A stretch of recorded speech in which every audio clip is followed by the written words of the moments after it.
Selamat Hari Raya Aidilfitri Maaf Zahidah Batik daripada Yuan Tai Sing Sendirian Berhad YTX lah. Dan juga pada company Angoh ni lah, nama Angoh. Okey, Alhamdulillah kita dah menjalankan apa ni, tanggungjawab lah sebagai majikan untuk staff dah. Dan mari pun Alhamdulillah rezeki mari sahabat kita nak wedding pula, belanja pula ni untuk iftar ya, berbuka iftar panggil iftar, berbuka puasa pula mari kat bibi tu lah, kat badak tu. Hari ni pula kita ni dapat hadiah daripada ni, tengok ni, Yuan Tai Sing Sendirian Berhad, YTX lah, kilang di Kota Baru, kilang basikal ni lah. Dia antara banyak benar kilang-kilang, tapi dia antara kilang yang paling lama Angoh berusaha.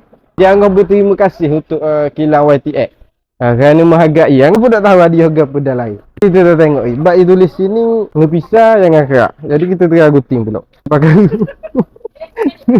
suka lah weh. Dia kata ngepisah tak boleh.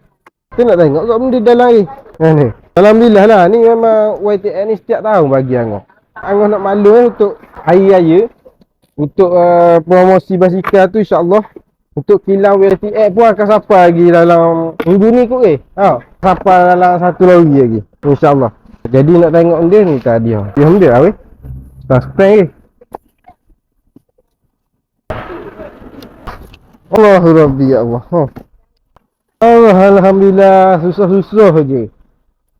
Ni lah, terima kasih banyak lah untuk YTX ni, kilang YTX.